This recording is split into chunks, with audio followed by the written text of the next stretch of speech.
अस्सलाम वालेकुम, नमस्ते बेटा, hope you all are fine. आज हम एक बार फिर बायो एनर्जेटिक्स में डिस्कस करेंगे रेस्पिरेशन को। कल हमने डिस्कस किया था फोटोसिंथेसिस को, उसमें हमने लाइट एंड डार्क रिएक्शन को डिटेल में देखा था और आज हम एक और टॉपिक पर मूव कर रहे हैं, that is respiration. Yes I know this is most awaited topic, बच्चों को सबसे ज़्यादा इंतज़ार इसी टॉपिक का होता है, तो आज आपका इंतज़ार ख़त्म ही कर देते हैं और उस पर बातचीत करते हैं। रेस्पिरेशन बहुत कॉमन सा आइडिया कि रेस्पिरेशन क्या चीज़ है, that is oxidation of food. Food की ऑक्सीडेशन को हम रेस्पिरेशन बोलते हैं। What is oxidation of food? Say for suppose that is glucose. हमने अगर ग्लूकोज के साथ ऑक्सीजन मिला दी, रिएक्शन के बाद क्या हुआ? CO2 कार्बन डाइऑक्साइड, H2O पानी और उसके साथ 36 या 38 ATPs। ये बात करें हम एरोबिक रेस्पिरेशन की। अगर एनारोबिक रेस्पिरेशन की बात करेंगे तो जस्ट 2 ATPs। अब हुआ क्या, ये फूड ऑक्सीडाइज हो गया और इसने प्रोड्यूस की एनर्जी। तो ऐसा प्रोसेस जिसमें फूड ऑक्सीडाइज हो जाए और एनर्जी प्रोड्यूस हो, उसको हम बोलते हैं रेस्पिरेशन, यानी ऑक्सीडेशन ऑफ फूड। इसको हम यूं भी कह सकते हैं, the chemical breakdown of food to release energy.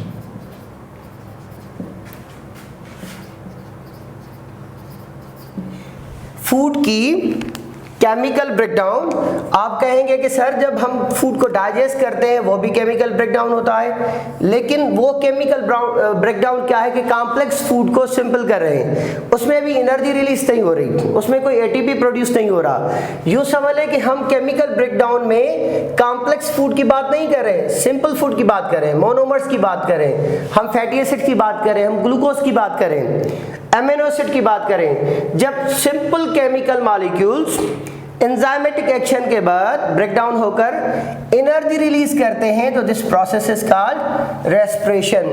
अच्छा, अब एनिमल्स में जब हम रेस्पिरेशन की बात करते हैं तो अक्सर बच्चे इस बात में उलझ जाते हैं कि ब्रीथिंग और रेस्पिरेशन क्या है। अगर हम यहाँ पर लफ्ज रेस्पिरेशन लिख देते हैं एनिमल्स में, तो यहाँ पर दो चीज़ें क्लियर होंगी। एक, वहाँ पर लफ्ज हम इस्तेमाल करते हैं ब्रीथिंग, और दूसरा है ऑक्सीडेशन। अब हमने जो गैसियस एक्सचेंज का प्रोसेस क्या है, इनहेलेशन एंड एक्सहेलेशन, ये गैसियस एक्सचेंज, ये है ब्रीथिंग। और जब फूड को ब्रेक डाउन किया, जिसकी हमने अभी बात की, तो दिस इज का आल्सो कॉल्ड सेल्यूलर रेस्पिरेशन। तो रेस्पिरेशन का असल सेंस है ये, यानी ऑक्सीडेशन ऑफ फूड, ये इसका सपोर्टिव मैकेनिज्म है। अब अगर हम एनिमल्स की बात करते हैं तो हमारे यहाँ ब्रीथिंग है, inhalation of O2 and exhalation of MO2, I mean के CO2। ओके, ये क्या हो गई ब्रीथिंग। पर अगर यहाँ पर ही हम प्लांट्स की बात करते हैं तो प्लांट्स फोटोसिंथेसिस के लिए गैसेस एक्सचेंज करते हैं, दिन के वक्त कार्बन डाइऑक्साइड लेते हैं और ऑक्सीजन बाहर निकालते हैं। अब कार्बन डाइऑक्साइड जो अंदर ली, तो इन प्लांट्स ने अपने फोटोसिंथेसिस के प्रोसेस के दौरान अपनी ऑक्सीजन प्रोड्यूस की, जो कि इसकी अपनी डिमांड से ज़्यादा है, तो एक्स्ट्रा ऑक्सीजन को बाहर निकाल देगा और जो रेस्पिरेशन के लिए ज़रूरी ऑक्सीजन होगी वो वहीं से इस्तेमाल कर लेगा। अब इसने बाहर से ऑक्सीजन नहीं ली, इसके पास, प्लांट्स के पास अपनी ऑक्सीजन अवेलेबल है। अच्छा, तो क्या प्लांट्स भी रेस्पायर करते हैं? बिल्कुल करते हैं, लेकिन वहाँ पर हम लफ्ज़ ब्रीथिंग इस्तेमाल नहीं करेंगे। यहाँ पर हम सिंपली गैसियस एक्सचेंज का टर्म इस्तेमाल करेंगे। तो प्लांट्स की हद तक हम लफ्ज इस्तेमाल करते हैं गैसेस एक्सचेंज, एनिमल्स की हद तक हम लफ्ज इस्तेमाल करते हैं ब्रीथिंग। पर क्या कोई ऐसी रेस्पिरेशन मौजूद है जिसमें कोई गैसेस एक्सचेंज ना हो? हाँ बिल्कुल है, फर्मेंटेशन। फर्मेंटेशन में एनारोबिक रेस्पिरेशन में भी दो टाइप होते हैं। एक अल्कोहलिक फर्मेंटेशन है जिसमें कोई ऑक्सीजन तो इस्तेमाल नहीं होता लेकिन कार्बन डाइऑक्साइड लिबरेट जरूर होता है। लेकिन दूसरी हमारी लैक्टिक एसिड फर्मेंटेशन है जिसमें ना तो कोई ऑक्सीजन इस्तेमाल होता है और ना ही कोई कार्बन डाइऑक्साइड रिलीज होता है। तो इसका मतलब कि जब हम गैसेस एक्सचेंज की बात करते हैं that is not vital factor of the respiration. Respiration बुनियादी तौर पर फूड की ऑक्सीडेशन का नाम है, चाहे उसमें ब्रीथिंग का प्रोसेस इन्वॉल्व हो कि ना हो, चाहे उसमें गैसेस एक्सचेंज का प्रोसेस इन्वॉल्व हो कि ना हो, लेकिन अगर फूड ऑक्सीडाइज हो और वो एटीपी के फॉर्म में एनर्जी प्रोड्यूस करे, that mechanism is simply called respiration. अब अगर हम ऑर्गेनिजम्स की बात करें तो माइक्रोस्कोपिक से लेकर मैक्रोस्कोपिक ऑर्गेनिज्म तक सभी में रेस्पिरेशन होती है। हाँ, चाहे वो एरोबिक हो या एनारोबिक हो, कोई एक ऐसा प्राणी नहीं, जानदार नहीं जिसमें रेस्पिरेशन का मैकेनिज्म ना हो। छोटी सी बात कर लें, सेल डिवीजन की बात करते हैं, मस्कुलर मूवमेंट की बात करते हैं, नर्व के अंदर नर्व इम्पल्स की बात करते हैं, मुख्तलिफ केमिकल रिएक्शंस की बात करते हैं, मुख्तलिफ सारे प्रोसेसेस सेल्यूलर लेवल पर, टिश्यू लेवल पर, organ and organ system level पर होते हैं। उन सभी में ऐसा कौन सा मैकेनिज्म है जो एनर्जी जनरेटिंग है? एनर्जी जनरेटिंग एक ही प्रोसेस है, रेस्पिरेशन। तो जब हम रेस्पिरेशन की बात करते हैं तो प्रोटीन सिंथेसिस की नहीं करते, हम कोई कार्बोहाइड्रेट सिंथेसिस की नहीं बात करते, सेल के एक ऐसे मेटाबॉलिक रिएक्शन की बात करते हैं, बायोकेमिकल प्रोसेस की बात करते हैं जो कि एनर्जी जनरेटिंग है।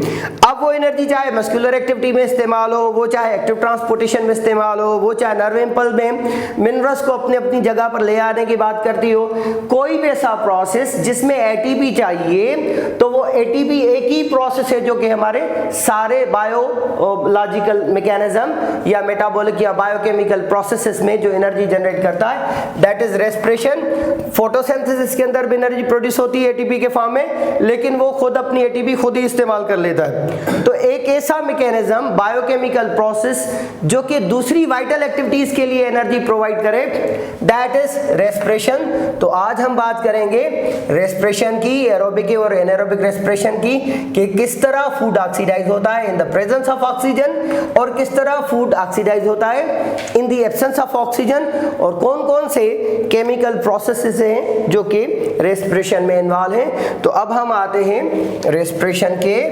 एरोबिक और एनारोबिक मोड्स पर। तो अभी हमने बात रखी कि रेस्पिरेशन के अंदर हमारे पास एरोबिक भी है।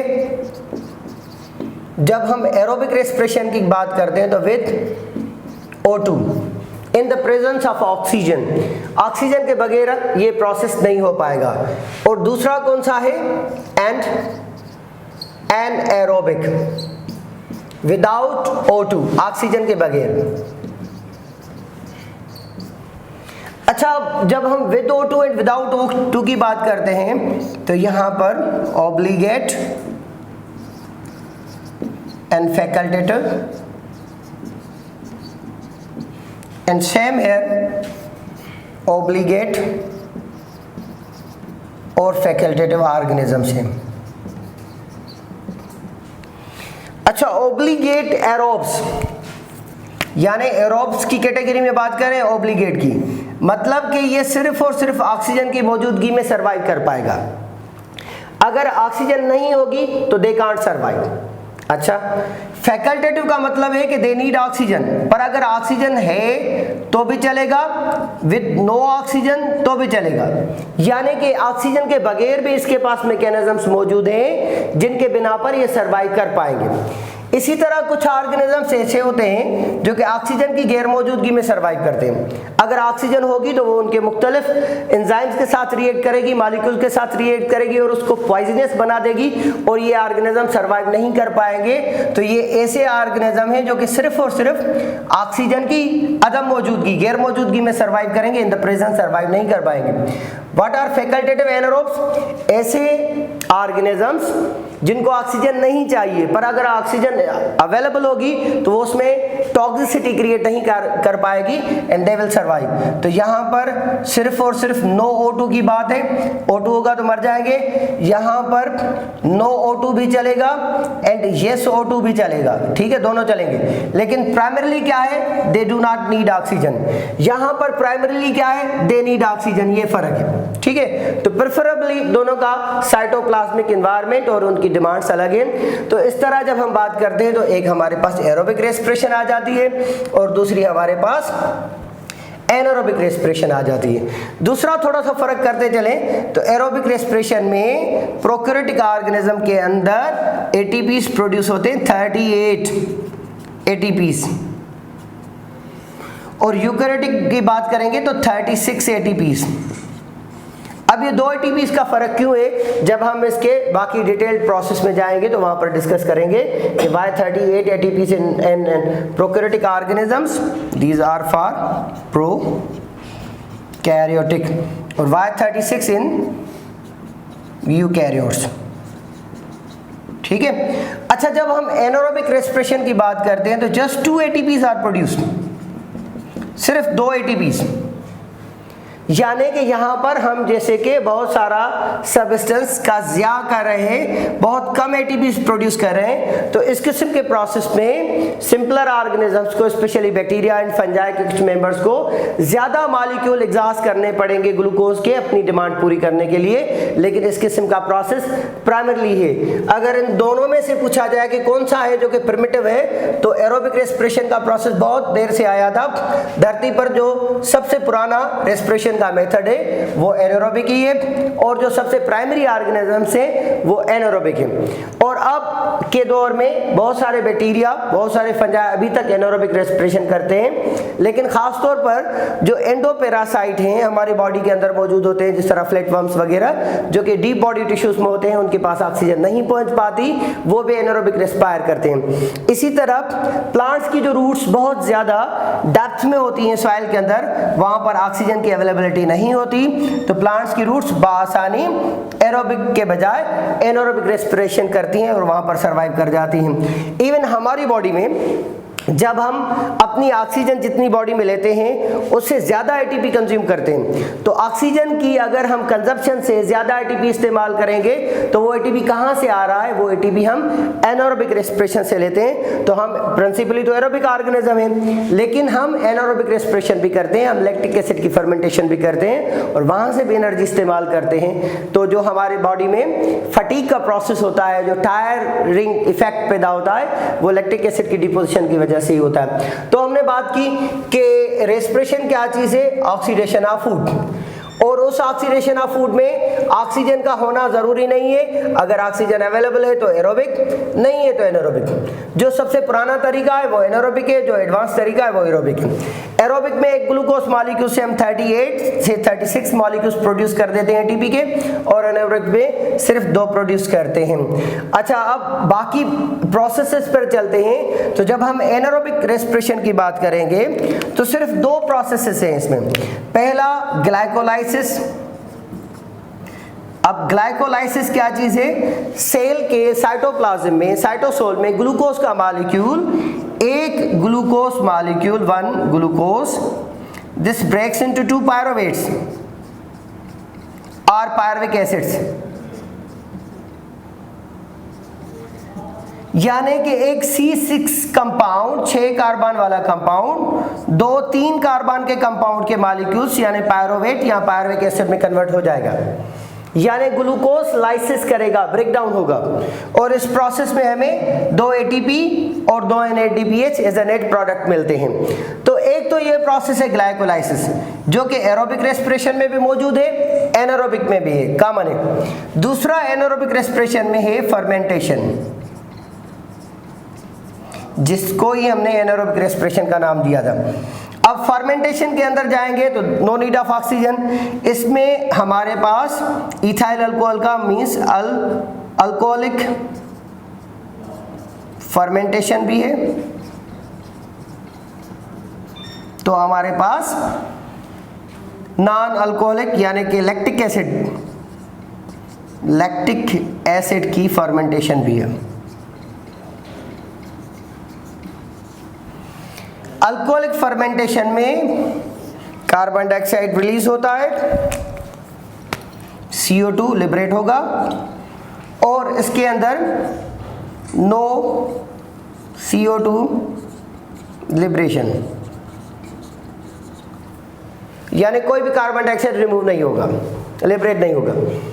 अच्छा, अब अगर हम वापस आ जाएं एरोबिक रेस्पिरेशन के पास, तो एरोबिक रेस्पिरेशन में हमारे पास 4 स्टेप्स हैं। एरोबिक रेस्पिरेशन में सबसे पहला ग्लाइकोलाइसिस जो कि कॉमन है, ठीक है, ये यानी कि एनारोबिक रेस्पिरेशन का प्रोसेस भी है, एरोबिक का भी है, दोनों का है। दूसरा हमारे पास है acetyl coenzyme a formation. Third step हमारे पास क्रेब्स साइकिल या सिट्रिक एसिड साइकिल या TCA, try carboxylic acid cycle भी इसको कहते हैं। And the last one ETS electron transport system या ETC electron transport chain. Electron transport chain के अंदर जो मैकेनिज्म होगा, अच्छा अब इसमें क्या है कि ग्लूकोज ब्रेकडाउन होकर 2 पायरोवेट्स में कन्वर्ट होगा। पायरोवेट 3 कार्बन कंपाउंड है, उसमें से 1 कार्बन निकल जाएगा और उसके अंदर एक विटामिन जिसको हम कोएंजाइम ए बोलते हैं वो उसके साथ ऐड हो जाएगा, तो ये बन जाएगा एसिटाइल कोएंजाइम ए। अच्छा, ये प्रोसेस माइटोकॉन्ड्रिया के अंदर होता है यूकैरियोटिक ऑर्गेनिजम्स की अगर बात करें, और ये प्रोसेस साइटोसोल में होता है। तो इस फर्स्ट प्रोसेस को छोड़कर, ग्लाइकोलाइसिस को छोड़कर, बाकी जितने भी प्रोसेस हैं ये यूकैरियोटिक ऑर्गेनिज्म के माइटोकॉन्ड्रिया में होते हैं। अगर प्रोकैरियोटिक की बात करें तो प्रोकैरियोटिक में माइटोकॉन्ड्रिया अवेलेबल नहीं है, तो सारे के सारे प्रोसेस साइटोप्लाज्म में, और मीजोसोम्स जो कि इन्वेजिनेशन इन सेल मेम्ब्रेन है तो ETC वगैरह वहां पर मौजूद होती है, तो वहां पर कोई इस किस्म का फर्क नहीं। तो ये जो 2 ATP का लॉस है ना यहाँ पर, ये भी माइटोकॉन्ड्रिया की वजह से। वो क्यों? क्योंकि साइटोप्लाज्म के अंदर जो NADPH पैदा होते हैं ड्यूरिंग ग्लाइकोलाइसिस, जब माइटोकॉन्ड्रिया के अंदर जाएंगे तो ये 2 ATP कंज्यूम करते हैं, कंजप्शन ऑफ 2 ATP। तो टोटल प्रोडक्शन में से 2 ATP हम माइनस कर लेते हैं तो 36 बन जाएगी। अच्छा, चूंकि प्रोकैरियोटिक ऑर्गेनिज्म में इस किस्म का कोई ATP नहीं है, कोई NADPH किसी माइटोकॉन्ड्रियन में नहीं जा रहा, कोई कंजप्शन नहीं, तो उसकी जो टोटल प्रोडक्शन है वो 38 बनेगी। इसको हम फिर बाद में सम अप कर लेंगे, समराइज करेंगे और डिस्कस भी करेंगे। अभी इसको छोड़ देते हैं। सिर्फ हमने बात की कि अगर यूकैरियोट्स की बात करेंगे तो बाकी वाले 3 प्रोसेस माइटोकॉन्ड्रिया में चलेंगे, और अगर हम प्रोकैरियोट्स की बात करेंगे तो वहां पर कोई माइटोकॉन्ड्रिया नहीं, सारे प्रोसेस साइटोसोल के ही हैं, सवाए इस ETC के जो कि माइटोकॉन्ड्रिया के बजाय सेल की मेम्ब्रेन की इन्वेजिनेशन जिसको हम मीजोसोम बोलते हैं उसमें होता है। तो एसिटाइल कोएंजाइम ए में 1 कार्बन निकल गया, 2 कार्बन का मॉलिक्यूल बच गया, एसिटाइल ग्रुप, उसके साथ कोएंजाइम मिल गया, तो ये बन गया एसिटाइल कोएंजाइम ए। अच्छा, फिर ये क्रेब्स साइकिल में जाएगा, बहुत सारे स्टेप्स हैं इसके अंदर। तो इसके अंदर जो 2 कार्बन मॉलिक्यूल है वो दोनों रिलीज होंगे, तो यहाँ पर कार्बन रिलीज हो रहा है, यहाँ पर भी कार्बन रिलीज हो रहा है। यानी अगर पायरोवेट में 3 कार्बन है तो 1 कार्बन एसिटाइल कोएंजाइम ए के फॉर्मेशन के दौरान निकल गया, बाकी जो 2 कार्बन है वो फ्री होकर लिबरेट होंगे ड्यूरिंग क्रेब्स साइकिल, और इसमें से हमें बहुत सारे ATP और NADPH और FADH मिलेंगे, इनको हम बाद में डिटेल में देखेंगे। ETS क्या है कि ग्लाइकोलाइसिस के दौरान जितने भी NADPH बने, फर्मेंटेशन के एसिटाइल कोएंजाइम ए फॉर्मेशन के अंदर जितने NADPH बने, और क्रेब्स साइकिल के अंदर जितने भी FADH और NADPH मिले, इन सभी को ये कन्वर्ट करता है ATP में। जैसे कि ये एनर्जी कन्वर्टर मैकेनिज्म है जिसका काम क्या है कि ऊपर के तीनों मैकेनिज्म्स के अंदर जितने भी ATP को छोड़कर बाकी जो एनर्जी रिच कंपाउंड्स बन रहे हैं NADPH या FADH, उन सभी को ये कन्वर्ट करेगा ATP में। तो ये यूं समझ लें कि एक ATM मशीन है जो कि हमें डॉलर्स को रुपीस में कन्वर्ट करके देती है। तो इन तीनों को हम डिटेल में देखेंगे। आज का हमारा टॉपिक जिसको हमें डिटेल में डिस्कस करना है that is glycolysis. So let's move. अब हम देखेंगे कि ग्लाइकोलाइसिस क्या है और इसके अंदर क्या होता है और कौन कौन से रिएक्शन है। So let's discuss glycolysis. जी बेटा, अभी हमने बात की 4 प्रोसेसेस की जो कि यूकैरियोटिक सेल के अंदर या यूं समझ लें कि एरोबिक रेस्पिरेशन के अंदर होते हैं। तो सबसे पहले हमने बात की थी ग्लाइकोलाइसिस की। सो हियर इज ग्लाइकोलाइसिस कि एक ग्लूकोज मॉलिक्यूल जो कि 6 कार्बन का कंपाउंड 1 2 3 4 5 6 कार्बन है, ये लाइसिस हो जाएगा 1 2 3 1 2 3 यानी पायरोवेट्स में। ये प्रोसेस कहां पर हो रहा है? ये प्रोसेस हो रहा है सेल के साइटोप्लाज्म में और साइटोप्लाज्म के लिक्विड पार्ट में। तो जब हम ग्लाइकोलाइसिस की बात करते हैं तो simply it occurs in the cytosol। Cytosol का मतलब है सेल का solution part of the cytoplasm, यानी साइटोप्लाज्म के सॉल्यूशन पार्ट के अंदर होगा। अच्छा, इस प्रोसेस में होता क्या है कि 1 glucose molecule lysis or breaks into 2 pyruvates or pyruvic acid। बेचारा देवदास पारो को कह के गया था कि वेट करना, इसलिए बेचारी पारो अभी तक वेट कर रही है। पारो वेट, समझ में आ गया? यस बेटा। तो अब यहाँ पर क्या हो रहा है कि एक ग्लूकोज मॉलिक्यूल 2 पायरोवेट्स में ब्रेक हो रहा है। अच्छा, ये पूरा प्रोसेस कोई तकरीबन 10 स्टेप्स के अंदर है। इन स्टेप्स को हम बाद में डिटेल में देखेंगे। अच्छा, इन 10 स्टेप्स को अगर हम डिवाइड करना चाहें तो 2 मेजर स्टेप्स हैं। एक ऐसे प्रोसेस है जिसमें ये खुद एटीपी ले रहा है, यानी प्रिपरेशन फेज है, इसको हम बोलते हैं प्रिपरेशन फेज, ताकि वो एक्टिवेट होकर ब्रेकडाउन हो सके। और दूसरा यील्डिंग स्टेज है जिसमें ये एटीपी प्रोवाइड करेगा, यानी प्रोडक्शन स्टेज है। तो दूसरा प्रोडक्शन है, ठीक है, यील्डिंग स्टेज है। कोई तकरीबन 5 रिएक्शंस इसके अंदर है और कोई 5 रिएक्शंस इसके अंदर है। अच्छा, जब हम पहले प्रिपरेशन फेज की बात करें तो इसमें ये 2 एटीपी कंज्यूम करेगा। 2 ATPs are consumed.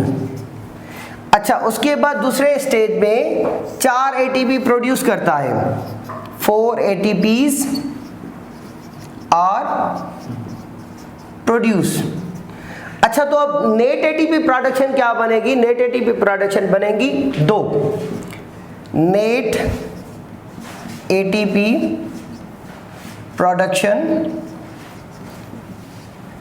Is 2 ATPs, 2 ATPs बनेंगे। अच्छा, उसके साथ साथ 2 NADH2 भी प्रोड्यूस होंगे।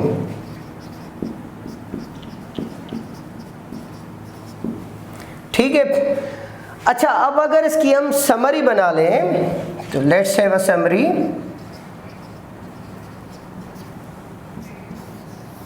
उस समरी के अंदर हम देखेंगे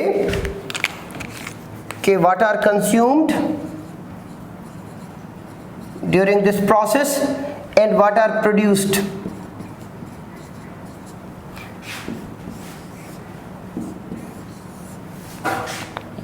क्या कंज्यूम हुआ है, कितने ग्लूकोज मॉलिक्यूल इस्तेमाल हुए? 1 मॉलिक्यूल। और उसके मुकाबले में पायरोवेट्स कितने बने? 2। अच्छा, एटीपी कितने इस्तेमाल हुए? 2। प्रोड्यूस कितने हुए? 4। प्रोडक्शन साइड पर एटीपी 4 है और कंजप्शन साइड पर 2 हैं। और NADPH या NADH कितने बने? 2। अब अगर NADH2 बने हैं तो इसका मतलब है कि NAD प्लस इस्तेमाल हुआ होगा। तो ये अंडरस्टूड ले लेते हैं। ठीक है, तो ओवरऑल हमारी समरी हो गई कि एक ग्लूकोज मॉलिक्यूल जो कि 2 पायरुवेट्स में बढ़ जाएगा, 2 ATP कंज्यूम होंगे, 4 प्रोड्यूस होंगे और NADPH प्रोड्यूस होंगे। अब इस सभी रिएक्शंस को हम डिटेल में चलेंगे कि ग्लाइकोलाइसिस के अंदर ये प्रोसेस किस तरह होता है। तो बाकी स्टेप्स को अगर देख लें तो सबसे पहला प्रोसेस जिसको हमने ग्लाइकोलाइसिस कहा है वो कहाँ पर हो रहा है, साइटोसोल के अंदर। माइटोकॉन्ड्रिया के अंदर कौन कौन से हो रहे हैं, माइटोकॉन्ड्रियन के अंदर 3 स्टेप हो रहे हैं। एक है एसिटाइल कोएंजाइम A फॉर्मेशन जिसको अभी हमने थोड़ा सा डिस्कस किया था। दूसरा हमारे पास है क्रेब्स साइकिल। अच्छा, ये दोनों कहां पर हो रहे हैं, इसके मैट्रिक्स के अंदर फ्लूइड पार्ट में। माइटोकॉन्ड्रिया का जो फ्लूइड पार्ट है उसके अंदर एसिटाइल कोएंजाइम A फॉर्मेशन के एंजाइम्स भी मौजूद हैं जो कि इस प्रोसेस को प्रोसीड करेंगे, और क्रेब्स साइकिल के या जिसको हम सिट्रिक एसिड साइकिल बोलते हैं। बाकी जहां तक मामला है ETC का या ETS का, तो माइटोकॉन्ड्रिया के इसके क्रिस्टी नामी स्ट्रक्चर्स जो कि फिंगर लाइक स्ट्रक्चर्स हैं उसके अंदर होते हैं। सो let's discuss again glycolysis, steps in glycolysis, तो उनको हम डिस्कस करते हैं। जी बेटा, अब हम बात करेंगे ग्लाइकोलाइसिस के स्टेप्स की। तो अभी हमने बात की कि हम स्टेप्स पर आएंगे, सो लेट्स डिस्कस। वेरी सिंपल, सबसे पहले सेल के अंदर जो डाइजेस्टेड फूड है वो अमीनो एसिड के फॉर्म में, वो फैटी एसिड के फॉर्म में और वो ग्लूकोज के फॉर्म में आएगा।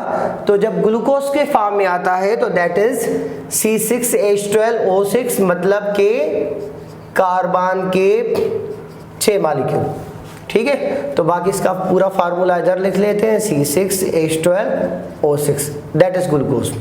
वैसे ये साइक्लिक यानी मॉलिक्यूलर फार्मूला में होता है, लेटर ऑन ये स्ट्रेट चेन में बन जाएगा तो हम स्ट्रेट चेन में ही रखते हैं। तो दिस इज सिंपली ग्लूकोज।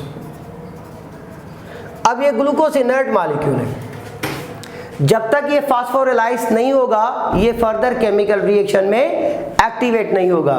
तो इसके लिए सबसे पहला रिएक्शन कि हम इसके पास एक ATP इस्तेमाल करेंगे। जब ATP इस्तेमाल हो जाएगा तो ये बनेगा ADP, एडिनोसिन डाइफॉस्फेट। अब कितने मॉलिक्यूल हैं कार्बन के, वही रहे 6। ठीक है, फर्क क्या हो गया कि इसके अंदर एक और चीज इंट्रोड्यूस हो गई, वो है फास्फोरस। फास्फोरस इसके 6 कार्बन पर ऐड हो गई, तो इसका नाम क्या बन गया, ये बन गया ग्लूकोज 6 फास्फेट। इस किस्म का रिएक्शन किस एंजाइम ने प्रोसीड किया है, इसको हम बोलते हैं हेक्सा या hexokinase. That's an enzyme hexokinase. Hexokinase का क्या काम है कि वो एक ATP मॉलिक्यूल यूटिलाइज करेगा और उसका फास्फोरस का ग्रुप इसके 6th कार्बन के साथ मिल जाएगा and that becomes glucose 6 phosphate. अच्छा, अब एक और स्टेप ये है कि अब ये हेक्सोज 6 से ये इसका आइसोमर बन जाएगा, same 6 carbon molecule atom and here is phosphorus on it's 6th carbon, same structure. अब इसका मॉलिक्यूलर फार्मूला सेम है, स्ट्रक्चर बदल गई, इसका आइसोमर्स बन गया है। तो ये ग्लूकोज 6 फास्फेट से बन जाएगा फ्रक्टोज 6 फास्फेट। इस किस्म का रिएक्शन कौन सा एंजाइम प्रोसीड करता है, फास्फोहेक्सोज आइसोमरेज। फास्फोहेक्सोसैम आइसोमरेज। ठीक है, ज्यादातर हमारा कंसर्न एंजाइम्स के साथ नहीं होता, लेकिन फिर भी इनको डिस्कस कर लेते हैं। ठीक है, 6 कार्बन कंपाउंड ग्लूकोज, ATP मिल गई, फास्फोरस ऐड हो गया, ग्लूकोज 6 फास्फेट। सेम फास्फोरस वहीं पर ही रहा, उसका स्ट्रक्चरल फार्मूला चेंज हो जाएगा तो ये बन जाएगा फ्रक्टोज 6 फास्फेट। फर्क ये है कि ये हमारी यूं समझ है कि अल्डिहाइड ग्रुप की शुगर है और ये कीटोन ग्रुप की शुगर है, तो अल्डिहाइड और कीटोन का एक हद तक इसमें फर्क रहेगा। अगर स्ट्रक्चरल फार्मूला में थोड़ा सा इनका फर्क नोट किया जाए तो अगर हम ग्लूकोज की बात करते हैं तो like this, these are 6 carbons are here. इनके अगर फर्स्ट ग्रुप को देख लें तो यहाँ पर इसमें डबल बॉन्ड विद ऑक्सीजन, ये हमारा अल्डिहाइड है और इसके साथ ही ये hydroxide group, hydrogen group, that is aldose. इसके मुकाबले में अगर हम बात करते हैं फ्रक्टोज की, तो ये हमारे कार्बन जितने भी हैं इसमें आ गए, तो इसके पास ये CH2OH, तो हाइड्रोक्साइल ग्रुप फर्स्ट कार्बन पर मौजूद है, और जिस तरह ये ले लेंगे तो ये हो जाएगा कीटोन शुगर, और ये है एल्डिहाइड। तो यूँ समझ लें कि अगर हम एल्डिहाइड और कीटोन का फर्क करते हैं तो ये हमारे पास है ग्लूकोज 6 फॉस्फेट जो कि एल्डिहाइड शुगर है, और उसके मुकाबले में उसका आइसोमर बन गया जिसको हमने कहा कि फ्रक्टोज 6 फॉस्फेट। अच्छा, अब एक और एटीपी इस्तेमाल करेंगे, चूंकि हमने कहा था कि इसका फर्स्ट फेज क्या है, वो प्रिपरेटरी फेज है, तो प्रिपरेटरी फेज में ये एटीपी कंज्यूम करेगा। तो अगेन एटीपी की कंजप्शन है 1 2 3 4 5 6, और इसके साथ फास्फोरस और इसके साथ फास्फोरस। 6 कार्बन पर पहले से ही फास्फोरस मौजूद था, अब फर्स्ट कार्बन पर भी फास्फोरस आ गया, यानी हमने यहाँ पर एक और एटीपी कंज्यूम किया और एडीपी एडिनोसिन डाइफॉस्फेट बन गया। तो फर्स्ट एटीपी कंजप्शन यहाँ पर थी और सेकंड एटीपी के कंजप्शन यहाँ पर है। ठीक है, अब ये जो नया मॉलिक्यूल बन गया उसको हम क्या कहेंगे, ये हो गया फ्रक्टोज 1,6 बिसफॉस्फेट या बाइफॉस्फेट। ठीक है, ये बन गया 1,6 बाइफॉस्फेट। ठीक है, अब कौन सा एंजाइम है जो कि इस पूरे प्रोसेस को प्रोसीड कर रहा है, तो ये फास्फोफ्रक्टोकाइनेज, फास्फोफ्रक्टोकाइनेज जो कि फ्रक्टोज में 1,6 बाइफॉस्फेट को प्रोसीड करता है और एटीपी का एक और मॉलिक्यूल इसमें मिल जाएगा। ठीक है, अब इसके पास चूंकि 2 फास्फेट मॉलिक्यूल हो गए हैं, तो अब यहां से ये मॉलिक्यूल होगा ब्रेक डाउन, लाइसिस। तो इसके पास कितने कार्बन आ गए, here is 1 2 3 and phosphorus, and again 1 2 3 and phosphorus. एक हमारे पास बन गया DHAP, डाइहाइड्रोऑक्सीएसीटोन फास्फेट, और दूसरे पास हमारे पास है 3PGAL, थर्ड कार्बन पर फास्फोरस, ग्लाइसर एल्डिहाइड। अब यहां पर भी मेन फर्क ये है कि ये एल्डिहाइड शुगर है और ये कीटोन शुगर है। ठीक है, इसमें यूँ समझ लें कि जो ये कार्बन है दैट इज फर्स्ट, तो अगर हम फास्फोरस को इधर ले आए थर्ड के बजाय फर्स्ट पर तो ज़्यादा दुरुस्त रहेगा, तो ये फर्स्ट फास्फोरस पर, इसके पास फर्स्ट कार्बन पर फास्फोरस है और इसके पास थर्ड कार्बन पर। 5 स्टेप इस प्रोसेस में होते हैं फर्स्ट प्रिपरेटरी फेज में। तो पहला स्टेप हमने इसको कहा था नंबर 1, नंबर 2 जब ये ग्लूकोज 6 फास्फेट से फ्रक्टोज 6 फास्फेट बना, नंबर 2 फ्रक्टोज 6 फास्फेट से जब फ्रक्टोज 1,6 बाइफॉस्फेट बना, नंबर 3। अच्छा, फ्रक्टोज 1,6 बाइफॉस्फेट से ये ब्रेक डाउन होकर DHAP माना dehydro, this is dihydroxyacetone phosphate, और ये क्या है, ग्लाइसर एल्डिहाइड 3 फास्फेट। ठीक है, अच्छा इस किस्म का रिएक्शन कौन सा एंजाइम करता है, दिस इज एल्डोलेज एंजाइम जो कि इसके ब्रेकडाउन के लिए रिस्पॉन्सिबल है। तो हमने कहा था यहाँ पर 5 स्टेप्स हैं, अभी तक तो 4 स्टेप्स हुए। अच्छा, फर्दर जो रिएक्शंस होंगे वो होंगे सिर्फ इसमें 3PGAL माना कि ग्लाइसरल्डिहाइड 3 फास्फेट, तो इस DHAP को G3P में कन्वर्ट होना होगा। तो ये जो नेक्स्ट स्टेप है वो इस कीटोन शुगर को एल्डिहाइड में कन्वर्ट करेगा।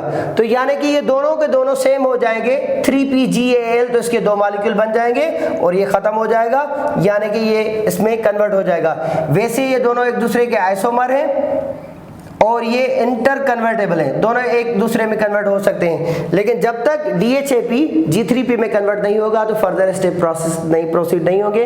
तो नेक्स्ट स्टेप पर हम चलते हैं। तो ये प्रिपरेटरी फेज था, अब हम यील्डिंग फेज की तरफ जाएंगे। So let's move to the next phase. जी बेटा, अब हम प्रिपरेटरी फेज के बाद प्रोडक्शन के फेज में आएंगे। तो यहाँ पर हमने देखा था कि लास्ट में जो DHAP था, डाइहाइड्रोऑक्सी एसीटोन फास्फेट, वो भी कन्वर्ट हो गया था 3PGAL में। तो यहाँ पर हमने दो मॉलिक्यूल्स रखे हैं 3PGAL के। अगर हम इसको एक ही लाइन में पूरी चेन को ले आए और मॉलिक्यूल्स के आगे हम अगर दो मॉलिक्यूल्स कर देंगे तो भी सही रहेगा, लेकिन आसानी के खातिर हम दोनों को सेपरेटली रन करते हैं ताकि ठीक तरीके से समझ सकें। यहाँ पर एक एंजाइम है डीहाइड्रोजिनेस, जो कि एक प्रोसेस करेगा। अगर हम बात करें डीहाइड्रोजिनेस, ये क्या करेगा कि NADP जो है उसमें से प्रोड्यूस होगा NADPH। कौन सी शुगर है ये? अल्डिहाइड। अल्डिहाइड जब एनर्जी खारिज करेगी, एनर्जी रिलीज करेगी, तो ये अल्डिहाइड के बजाय यूँ समझ ले ग्लाइसरेट बन जाएगी। तो 3 कार्बन यहाँ पर मौजूद है। So again here are 1 2 3 and phosphorus 1 2 3 and phosphorus. यहाँ पर एक और चीज़ कह रहे हैं कि an other phosphorus is there and here is another phosphorus. अच्छा, ये कहाँ से आया? ये इनऑर्गेनिक फास्फेट के तौर पर PI के फास्फोरस इनऑर्गेनिक वो ऐड हो गया, तो NAD उसमें से बन गया NADH2 and here is NADH2, और उसके साथ साथ ये इनऑर्गेनिक फास्फेट ऐड होगा। ओके, यानी कि जब ग्लाइसर अल्डिहाइड ग्लाइसरेट में कन्वर्ट होगा तो जो एनर्जी रिलीज होगी वो NADP को NADPH या NADH2 में कन्वर्ट करेगी और उसके साथ साथ इनऑर्गेनिक फास्फेट को एब्जॉर्ब करेगी। तो अब ये नया मॉलिक्यूल बन गया हमारे पास, दिस इज ग्लाइसरेट 1,3 बाइफॉस्फेट। तो ग्लाइसरेट या glyceric acid means GA1,3 biphosphate BP। अगर इसको हम पहले से लिख दें, फर्ज करें कि 1,3 BP बाइफॉस्फेट GA, तो अब एक ही चीज़ है। तो 1,3 BP GA और GA1,3 BP, तो ये ग्लाइसरिक एसिड बन गया ग्लाइसरेट से। सो again this is GA1,3 BP। तो ये दो मॉलिक्यूल्स बन गए। अच्छा, अब इसके पास कितने ATP आ गए, फास्फोरस कितने आ गए? अब दोनों सिरों पर, फर्स्ट कार्बन पर भी फास्फोरस, थर्ड कार्बन पर भी फास्फोरस, फर्स्ट पर भी फास्फोरस, थर्ड पर। अब थोड़ा सा ये मरहला आ गया है कि हम इससे थोड़े ATP बना ही लें और उसके साथ साथ हम इसमें से एक्स्ट्रा फास्फोरस निकाल देते हैं। तो अब ये दोबारा हो गया 3 कार्बन का मॉलिक्यूल विद 1 फास्फोरस। दूसरा फास्फोरस इसका कहाँ चला गया? तो ये रहा ADP, तो इसमें से कन्वर्ट हो गया ATP। तो अभी तक इसने ATP लिए थे, अब ATP दे रहा है, प्रोड्यूस कर रहा है। तो again ADP adenosine diphosphate that turns into ATP adenosine triphosphate. ठीक है, यहाँ पर कौन सा एंजाइम ये रिएक्शन कर रहा है? तो this is transphosphorylase. Transphosphorylase that's an enzyme जो कि इसमें से ATP प्रोड्यूस करेगा। Here is ATP, here is ATP। अच्छा, अब ये बायोफॉस्फोरस के बजाय सिंगल हो गया, तो इसका नाम क्या बनेगा? ये ग्लाइसरिक एसिड है, same glyceric acid, and here is glyceric acid, same. अच्छा, अब बाय के बजाय सिंगल है, तो this is 3P, only 3P। पहले हमने इसको 1,3 BP रखा था, तो फर्स्ट और थर्ड कार्बन पर 2 फास्फोरस थे। अब एक फास्फोरस है, तो दिस इज सिंपली GA3P। तो अब GA3P के हमारे पास 2 मॉलिक्यूल बन गए। एक और एंजाइमेटिक रिएक्शन में फास्फोरस अपनी जगह तब्दील करेगा, थर्ड के बजाय सेकंड पे आ जाएगा, 1 2 3 carbon and here is phosphorus. तो ये क्या बन जाएगा, दिस इज Ga2p, थर्ड के बजाय सेकंड पे आ गया। So again this is Ga glycerate, second phosphorus, second carbon पर फास्फोरस। तो ये है phosphoglycerate mutase in other enzyme, this is phosphoglycerate mutase. ये क्या करेस, ये फास्फोरस को थर्ड कार्बन के बजाय सेकंड कार्बन पर ले आएगा। हियर इज सेकंड कार्बन, ठीक है। अब इस प्रोसेस में एक और केमिकल रिएक्शन होगा जिसमें फास्फोरस यहां पर वाटर रिलीज होगा, and again here is water. Phosphorus third carbon पे आ गया वापस, और ये आ गया वापस थर्ड कार्बन पर। अच्छा, अब ये Ga3p नहीं रहा, ये बन गया फास्फोइनोल पायरोवेट PEP, जिसको हमने कल परसों एक और टॉपिक में डिस्कस किया था। PEP साइकिल डार्क रिएक्शन में जो कि अल्टरनेट मेथड था, तो वहां पर फास्फोइनोल पायरोवेट इस्तेमाल होता है। So again here is phosphoenol pyruvate. इसके थर्ड कार्बन पर फास्फोरस वापस आ गया और उसके साथ साथ पानी रिलीज हुआ है, तो इसका फार्मूला बदल जाएगा। तो ये ग्लाइसरेट से फास्फोइनोल पायरोवेट बन जाएगा, और ये रिएक्शन करता है एक और enzyme that is called enolase और एनालेज, ठीक है। So here is एनोलेज।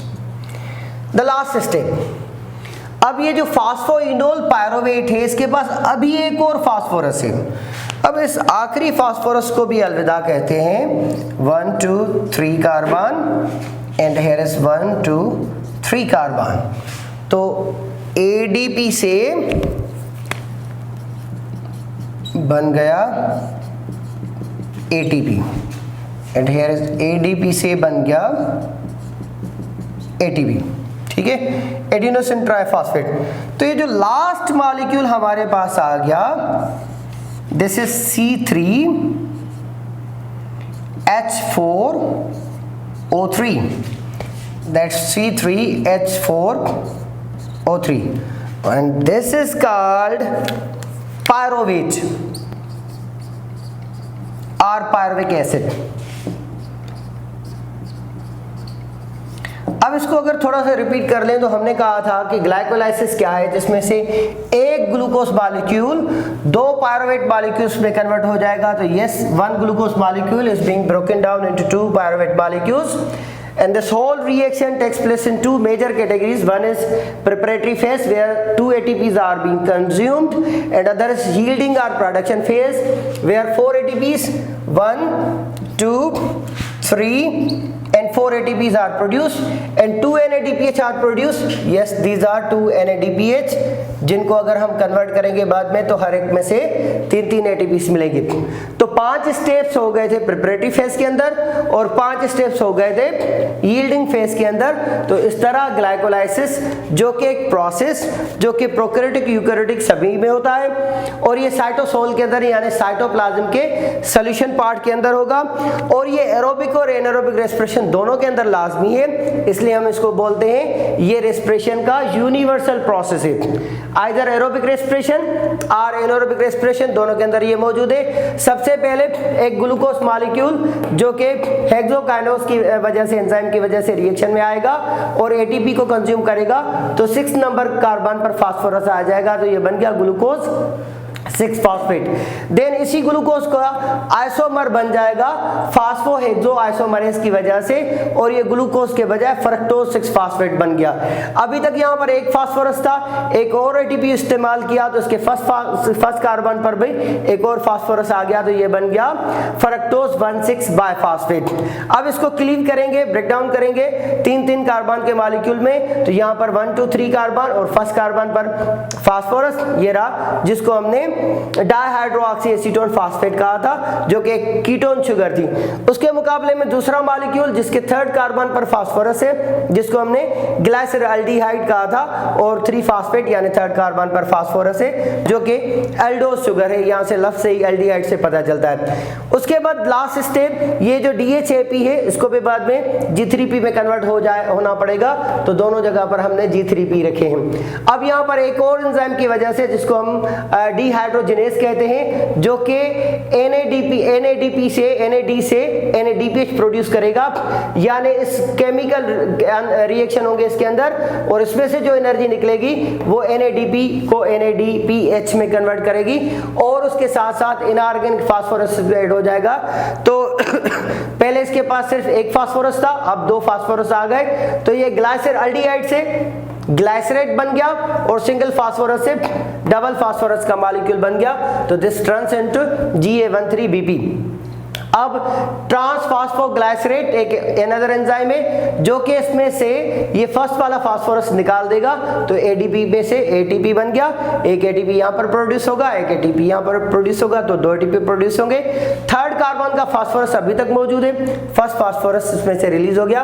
तो अब GA ग्लाइसरेट सेम ग्लाइसरेट, लेकिन 1,3BP के बजाय ये सिर्फ 3P बन गया, यानी बायफास्फेट के बजाय ये सिंगल फास्फेट है। अब इसमें से फास्फोरस थर्ड के बजाय सेकंड कार्बन पे चला जाएगा। एंजाइमेटिक रिएक्शन है, जो कि फास्फोग्लाइसरेट म्यूटेस एंजाइम के नाम से एक एंजाइम रिएक्शन करेगा, and this phosphorus turns onto the second carbon, here onto the second carbon, and this becomes GA2P glycerate 2 phosphate, glycerate 2 phosphate। Then पानी उसमें से रिलीज होगा, और ये मॉलिक्यूल यूं समझ कि ग्लाइसरेट के बजाय अब PP फास्फोइनोल पायरोवेट बन जाएगा। कुछ बुक्स की रीडिंग के हिसाब से फास्फोरस अभी भी सेकंड कार्बन पर ही डिस्प्ले हो रहा है, लेकिन हम अगर अपनी बुक को फॉलो करें, टेक्स्ट को फॉलो करें, तो हमें थर्ड कार्बन पर इसको वापस ले आना पड़ेगा। तो this is PP phosphoenol pyruvate, PP phosphoenol pyruvate. Last reaction और सबसे आखिर में रिएक्शन, जिसमें एक और ATP प्रोड्यूस होगा, और लास्ट फास्फोरस भी इसके साथ अलग हो जाएगा, और ये रिएक्शन हो रहा है पायरोवेट काइनेज की वजह से। शायद हम इस एंजाइम को भूल गए थे।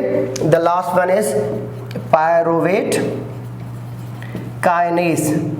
पायरोवेट काइनेज हमारा लास्ट एंजाइम है, जो कि एंजाइमेटिक रिएक्शन कर रहा है, तो और यहाँ से पायरोवेट बनेगा, और इसके साथ जो लास्ट फास्फोरस था वो भी निकल गया, तो ATP बन गया, एंड दिस इज पायरोवेट और पायरोविक एसिड। तो इस तरह एक 6 कार्बन का मॉलिक्यूल 2-3 के कार्बन के मॉलिक्यूल में कन्वर्ट हो गया। 4 ATP प्रोड्यूस हुए, 2 कंज्यूम हो गए, तो नेट ATP 2 बन गए, और हमारे पास 2 NADPH बने, और उसके साथ साथ 2 पानी के मॉलिक्यूल पर रिलीज हुए। This is all about glycolysis. Once again बेटा, अगर आपको हमारी बात समझ में आ रही है तो प्लीज आप सब्सक्राइब कीजिए ज़मान चांडियो ऑफिशियल को, और लाइक कीजिए, शेयर कीजिए। नेक्स्ट लेक्चर में हम आपके साथ मिलेंगे एसिटाइल कोएंजाइम A फॉर्मेशन और क्रेब्स साइकिल में। Thank you and good bye.